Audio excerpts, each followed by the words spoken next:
The last type of genre we will deal with is that of wisdom literature. Wisdom literature was very common in the ancient Near East.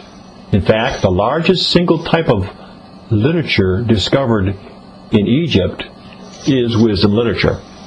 The reason for this is that wisdom is the discipline of applying truth to one's life in the light of experience.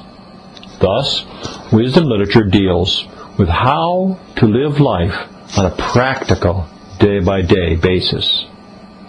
The precepts of wisdom tended to be those which were verifiable by observation of life, and were concerned with teaching a man how to live successfully. In the Old Testament, wisdom literature included the books of Proverbs, Job, Ecclesiastes, and Song of Solomon, along with some of the Psalms, such as Psalm 19, 37, 104, 107, 147, and 148.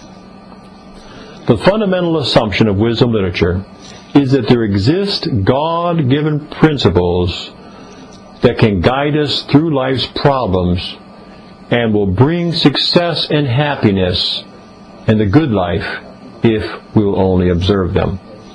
These principles are seen to be a part of God's order in the universe, and therefore any person who carefully observes human behavior will be able to recognize these principles at work. Wisdom books give lessons in practical living. Wisdom emphasis is on the practical, down-to-earth questions and how to live life to its fullest. Next slide. There are two types of wisdom literature, or two types of wisdom. The most common type of wisdom is practical wisdom. That is, simple wisdom statements that are generally true. Practical wisdom often is expressed in short, easy-to-remember proverbs, such as "A stitch in time saves 9." That is, if you catch a piece of cloth that's ripping and you get it early, you can do 1 or 2 stitches. If you wait, it'll rip so big you have to do a lot more work. That's a truism. That's obvious. Proverbs then are obvious observations on life that in most cases will hold to be true. They are not promises, but they are observations on life.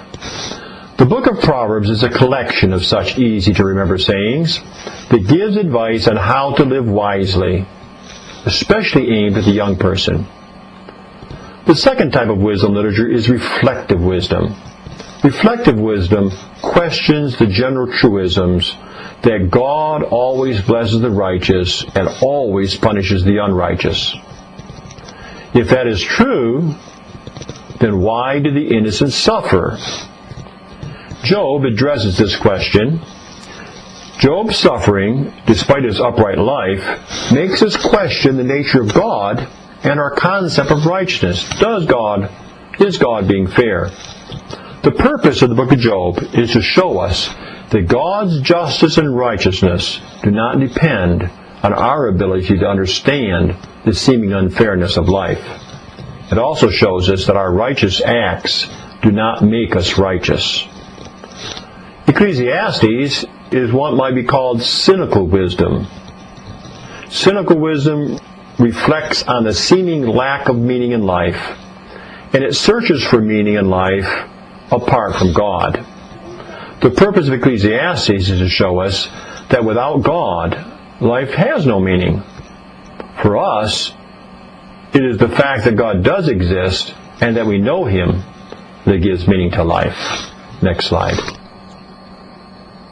All right, some dangers to be aware of in ignoring wisdom literature, in interpreting wisdom literature. First, the danger of ignoring context.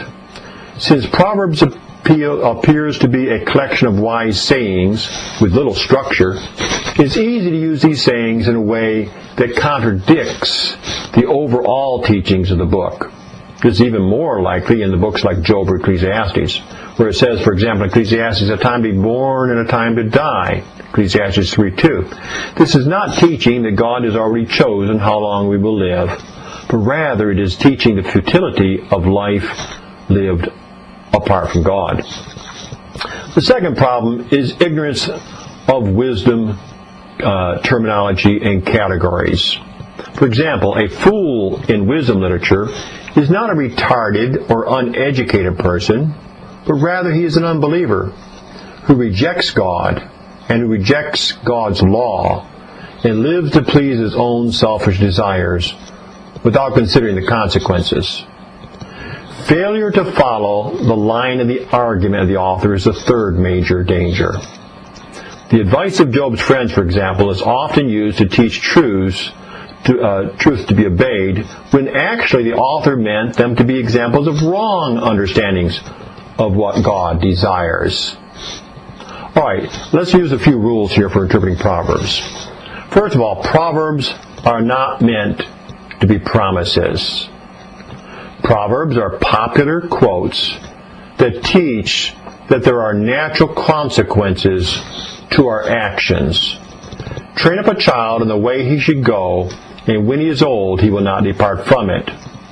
This is not a promise that every child will follow God if we do our part as parents. This denies free will and creates guilt in parents that have done all they could and still see their children stray from God. Rather, it teaches that children must be taught early to love and obey God, for the patterns formed in youth and in childhood are hard to change later in life. The second rule is read individual Proverbs in the context of the whole collection of Proverbs and of the Scriptures as a whole. For example, Proverbs 8:20 and 21 says, I walk in the way of righteousness in the midst of the paths of justice, to endow those who love me with wealth, that they might fill their treasures. This is not a promise of wealth, financial wealth, to those who live righteously. In fact, if you look at the verse just before it, verse 19, that is in its larger context, you read, my fruit is better than gold, even pure gold, and my yield better than choicest silver. This shows that the wealth referred to here is wisdom, not money. Third principle is Proverbs use figurative language. Therefore, be careful to interpret figurative language in any proverb. Proverbs 16:3 says, commit to the Lord whatever you do, and your plans will succeed. This is an example of hyperbole, whatever. This is true if it's God's will, but it cannot be used to ensure or guarantee God's blessing in anything I may decide to do. To commit something to God is to release it to Him for His approval or modification. Fourth, Proverbs are practical, not theological in intent. Be careful not to draw theological lessons out of Proverbs. Proverbs were not meant to be theological. They were meant to be practical. Next slide. Interpreting Ecclesiastes. The book of Ecclesiastes is cynical wisdom. All of the wisdom presented in Ecclesiastes is conditional wisdom. That is, it is conditioned on the idea, if there is no God, then life is meaningless. The problem with the world today is that they have rejected a personal, knowable God and substituted Him with theories of evolution and chance. Therefore, to them, life is senseless, and the pursuit of personal pleasure is all that remains. So the point here is that it's conditioned that Ecclesiastes is based on a contrary to fact statement. That is, if there's no God, then. But since there is a God, what is holding here will not hold true for us. We must not use the arguments in Ecclesiastes as if they were true for us, since the premise that God does not exist is not true. The key verse in Ecclesiastes is Ecclesiastes chapter 12, verses 13 and 14. The conclusion, when all has been heard, is fear God and keep His commandments, because this applies to every person. For God will bring every act to judgment, everything which is hidden, whether it is good or evil. All right, in interpreting Job, the first thing you have to do is make sure you read the entire book. Pay close attention especially to who is actually speaking in any one part. For example, statements by Satan, by the three friends of Job, and by wife, and even by Job, are supposed to be seen as faulty logic, or even at times wrong views. And they should not be used as advice to be followed. All of these people have the same view of reality. Their view was, if I live righteous, God will bless me. He has to. Therefore, if God is not blessing me financially, in health, wisdom, whatever, that is proof positive that either one, I have sinned, Job's friend's view, or two, God's not being fair, which was Job's view.